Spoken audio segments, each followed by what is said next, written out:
just doing things with integrity, it takes time, and no one wants to hear that. Everybody wants the shortcut. They want to go, well, I'm just getting started on this platform. How do I get 50,000 followers? And they go down the rabbit hole and they follow some of these influencers that teach fake shit and fake it till you make it. It just doesn't work out because you got to think about this. Your reputation, your integrity, that's your lifetime thing. Like if your company fails, you can start another company, but you can't start a new reputation. All right, everyone. Thanks, Tony, for joining me on this call, man. I appreciate you joining. So, first of all, this is the probably the toughest question I ask people. Explain to me who you are and what it is that you do. Well, my name is Tony Watley. I'm a business coach, a speaker, and an author, and also a host of a podcast called 365 Driven, which is now a top 1% rated show in the world after 4.5 years. Wow, that's awesome. Yeah, I was going to ask you. I was like, man, that is an epic background. Oh, yeah, it's a whole studio. I'll show you. Yeah, no, So, that whole studio is. Yeah, you can change your mhm, cameras and everything. It's mhm. awesome. Yeah, man. Tell me a little bit about 365 Driven. Like, what is that podcast about? I know it's in 1%, but mainly for me, like, let me know. Like, I'd love to know what it's about. Yeah, 365 Driven is an entrepreneurship community. We have about 4,200 entrepreneurs in the group. I run mastermind groups of 6 to 8 people each. I've also got one-on-one coaching clients, about 20 of those. And we do also live events. We do these destination type bucket list getaway type vacation events about every 6 months. Go to some cool places like Utah, Montana, raced cars in Arizona. We went to Playa del Carmen. Our next event is going to be in Portugal in July. So we're kind of going international on some of these. And those are usually about 30 to 40 attendees. We kind of keep it small, mastermind format. The speakers that come in are usually guests from the show. And we always want to make sure we pick people who are going to hang out and actually participate in the event. We don't like speakers that just come in and speak and then they leave. So they're going to hang out for the 4 to 5 days, which our events usually are, and integrate and kind of be involved. So that's why we're a little bit different. But 365 Driven as a podcast is based on wealth, health, mindset, and relationships, which I think are the four cornerstones that we always want to focus on because I don't believe in just being financially fit and unfit and bad relationships and rich. And so there's always things that we all want as humans, really. We desire those four things. And, it's funny because you and I met through Arate, but I started this thing in 2017. So it was about a year and a half before Arate existed. Same ethos, though. Very similar. That's one of the reasons I'm a big fan of Ed and Andy a long time before they started that. That's cool, man. So, Mhm. like, what are like you said you have over 4,200 entrepreneurs in this group. What is the Yeah. sort of the common theme, or like where are these entrepreneurs coming from? What's their thing? Is it a common like one type of sort of client avatar, so to speak, just to use jargon, or is it all kind of run the gambit? No, it's a wide range of different types of business owners at different levels. We've got people that are just trying to figure out what they want to do in their startups, and we've got people that have founded billion-dollar exit companies. So it's a pretty wide range. It's really, if you were to put a pulse on my group versus a lot of the ones I get compared with, is that our groups are very heart centered. We're not like putting ego out there and trying to be like, the alpha this and that. And we just want to make sure we're doing the right thing. So we have really strong core values and, we actually care about other people. We want to do things ethically and with integrity. So if you watch any of my social media, I'm always calling out the fake followers and the fake bullshit. And, because I do this for two reasons. One is to educate people that that's the kind of game that's being played out there. And two is that the influencers that are in that space doing that kind of shit, I don't want those people around me. So I put that message out there because I don't want them to be comfortable around me. Hmm. Hmm. Let's dive into that a little bit. I mean, it seems to be a pretty strong topic, especially nowadays when anybody can be Yeah. a guru. They can just go to like a day course or whatever it is, and then all of a sudden they become an expert in business, and they can, as long as they can present pretty well on camera, they can maybe even get a few sales in the door. But what is that? Just sort of let's bounce off each other like that. Like, what is that Yeah. for you?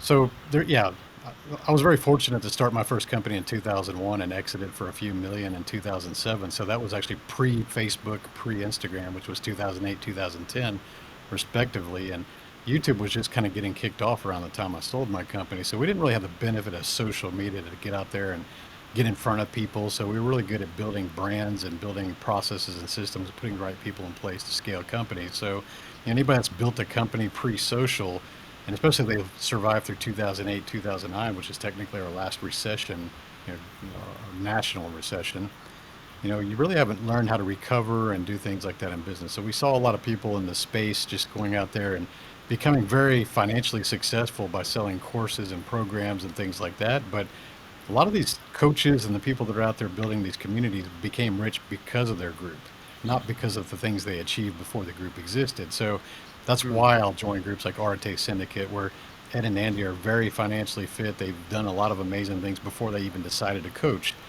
I didn't decide to start coaching until 10 years after I earned my first few million. So the same situation should be played. You should be looking at your mentors, asking, what have they actually achieved before I go sign up with them? Because there's a lot of people out there that only got rich because they knew how to run ads, get a lot of attention, showcase the Lamborghini with the doors both up and your hand, standing in front of it like this.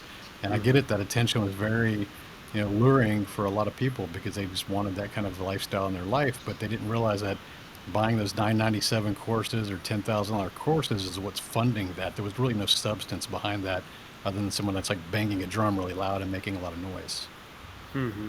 Or like, yeah, they can speak on platitudes, or like they make you feel like they're giving you this energy and they give you a little bit of momentum, but is it Yeah. actually producing anything on the other end Too other many than of those. I mean, I hate to say it, probably half the industry. Let's be realistic. If you were to look at under the hood of a lot of these things that are going on, even some of the New York Times bestsellers, we all like to read books. You can go read some of these books and you go, man, I really want some more out of this author. Where can I go find more information from someone that just wrote this amazing book that I just finished? And you go down the Google machine and you start looking for things that they achieved before that book came out. And unfortunately, you'll find a lot of them didn't do shit until that book came out and launched their careers. And you realize, like, why is this guy teaching leadership when he never worked as a leader, never led anything? Like, that kind of stuff does happen a lot. Yeah, yeah. Huh. That's interesting. And so you're trying to work with people who are not that. So people in your entrepreneur group and stuff like that who are more actually trying to build real things. Yes. Or, Hmm. I do have clients that are working on influencer strategy and building personal brands and things like that, but we always want to make sure we're doing things ethically. That's why I'm never going to bring in the expert that's going to teach people how to buy the fake followers and get the fake engagement, the fake post likes and the fake subscribers on YouTube. And all that shit can be manipulated nowadays. So at face value to an ignorant type client, you may go, oh, wow, that guy's got a really big following. He must be really smart, or really important, or really successful. But guys, you can buy 100,000 fake followers on Instagram now for about $1,000. And Hmm. you know what they say about fake followers? They pay in fake dollars. So why would you want that? It also kills your Instagram algorithm where the real followers won't even see your content because you got all these fake ones following you. Hmm. Yeah, yeah. So you mentioned heart centered and ethically, So, I mean, why is that important this day and age? I think it's too easy to do things. Just a lot of fraud, a lot of fake nowadays. It's a lot easier nowadays to get attention with the, cell phones that we carry around that can reach into 1,000 people's screens. And, so there's a lot of barriers and gatekeepers that have disappeared from the traditional media type, you know, the systems that existed prior to social media. And so it's very easy for people to make a bunch of noise and get access to that. And unfortunately, they say a sucker's born every minute.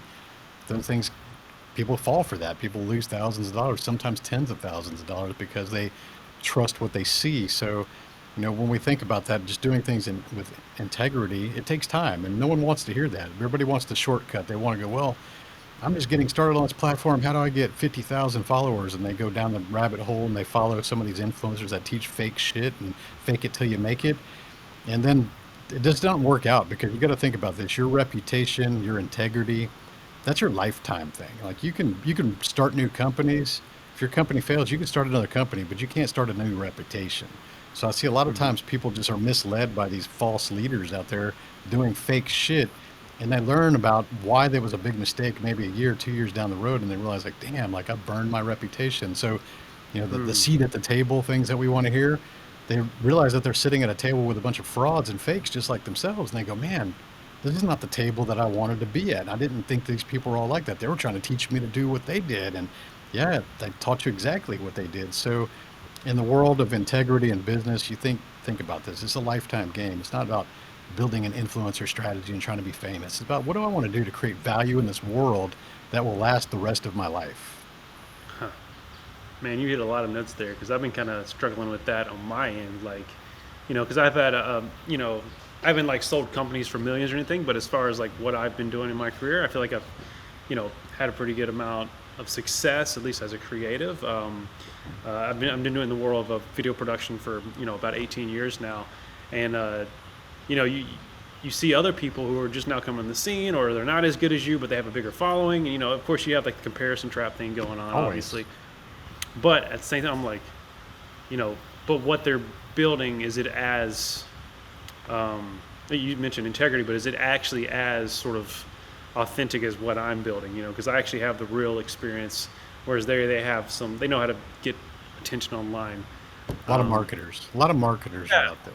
Yeah. exactly. So I mean, maybe as sort of like what would be sort of like for people who do feel that way, because I know there's a lot of entrepreneurs who are doing great things. They necessarily, might only have like 200 followers on Instagram, but they're doing awesome things. Like any sort of like, I don't know, like words of encouragement or thoughts behind that, like what's going on there? I think the number one hesitation, and even I experienced this back in 2015, is that people will have a reluctance to put themselves out there and share their message, their opinions, what they're working on, showcase the projects that they're kind of working on, the wins and the losses. So there's too many things going on where people are just not willing to put themselves out there, and that's really a fear of criticism or potential judgment. What is for 365 driven, or for your coaching business? What's your big dream? What's your big vision? My purpose is to impact a generational legacy of millions of people by teaching them confidence and business principles. And you heard me give that answer pretty solid because I've repeated it so many times over the last 5, 6 years of starting this. And at the end of the day, I'm a community builder. I build and facilitate conversations and relationships between people. So whenever I start a company or whenever I start a community, it's not about me. It's not about serving my ego. It's about me building a place for them to come hang out, meet people, take the lessons, learn the good and the bad things from the group, and get some mentorship along the way. So, I don't really think about the whole follower strategy nowadays. Like a lot of people are really focused on influencer strategy. Community leadership is a completely different animal because it's focused on serving the needs of the community and building strong bonds between your members. Not me and the members as much, but more of if I have 10 people in my community, I want those 10 people to be the best friends. And if Mm. I could build the place for them to keep showing up, just like a virtual bar, so to speak, then that's my job, is to facilitate those opportunities for them to network and build those relationships. Now, if I'm a part of that, that's great, but I'm optional. I'm the leader of that. They all know who the leader is. It doesn't have to be about me. Where the influencer strategy is more about chest pounding and like I'm super awesome and you guys are all here because I'm super awesome or I look good, and it's a one-way conversation, and I'm not really looking for your feedback. I'm just here because I'm super awesome. Thank you for following me. So it's like a lot of times people get those two confused, but there's a distinct difference between being a community leader and an influencer. Mm. Yeah, that's cool, man. You seem to be beating that drum pretty hard right now. Is that kind of just what's heavy on your mind and your heart these days? Yeah, it's a blessing and a curse when you start getting mentioned with some of the bigger names out there, but there's also reasons why people, rise to the top in different areas. And I think it's important to understand, why would I follow him versus him? Like, we need to have those bold messages. And, I don't like to say things just that people want to hear. I tell people what my opinions are. It's Hmm. like I don't need to do what I do. So it's in a different situation. I get it. So I'm not going to be the marketer that just tells people what they want to hear and makes them feel good. I try to be just really direct and respectful and tell people the truth. Do you have anything else you want to just share before we wrap it up here? Yeah, well, I would say that people just need to get out of their own way. We all have unique skills, abilities, talents, purpose in this world. Quit comparing yourself and thinking that you need to be the next best version of something that already exists. You need to be the best version of yourself. And I know that's a cliche phrase, but you're put on this earth for a certain reason, and you have skills that have yet to invest in to extract that and showcase those things. That a lot of times people think it's about talent. I don't think there's a whole lot of talent in this world. I think that talent's a very rare thing that's kind of makes you stand out. But what are the skills that you're willing to go invest in? And this can be spiked by curiosity. If you're curious about something or you're interested in something, go invest the time and the money or whatever it takes to go learn that and apply that and do the reps. And you may actually become very skillful at that. and you may along the way unlock the thing that you're supposed to be doing in this world. Because I truly believe that our purpose changes about every 10 years. In my own experience, that's what I'm 50 now, so it's kind of about every decade of my life I had a different purpose, a different mission, and that's Mm, normal. I think too many people hold on to old purposes and old missions that no longer serve them because they build and form identities around something like their career. So it's like when you go to a social setting and people go, "Hey, what's the first question after your name?" It's like, "What do you do?" So people have been conditioned to form their identity around their occupation or their career. And sometimes those are prestigious titles. Like I used to be a mechanical engineer in the oil and gas industry. So a lot of times people will do the education and get something or certification or status or some kind of a level like I'm a lawyer, I'm an attorney, I'm a doctor, but maybe that no longer serves them anymore. And mm. they're not willing to relinquish that old title and that old identity because it took so long to build that identity and build that income level and build that experience. But maybe you want to go be an author. Maybe you want to go be an actor. Maybe you want to go start a podcast, write a book, do something that kind of, lights you up. And too many people want to hold on to their old identity, their old belief systems, even if they disagree with it. And so I try to encourage people just to be yourself, find out what that really means to you, and ask yourself if the current identity, the current career, the current things that you're doing are serving that purpose. Are they going to get you closer to that or not? And have the courage to walk away if not. Wow, man, you just you preached to me just now. So yeah, cool, man. Well, wait, where can people find you? Yeah, you can find me at my website at 365driven.com. Easy. Very good. Well, thanks for joining me. Thanks for coming on and talking to me. I learned a lot. It was amazing, and I appreciate your time. Hey, man, thanks for having me on and good to connect, man.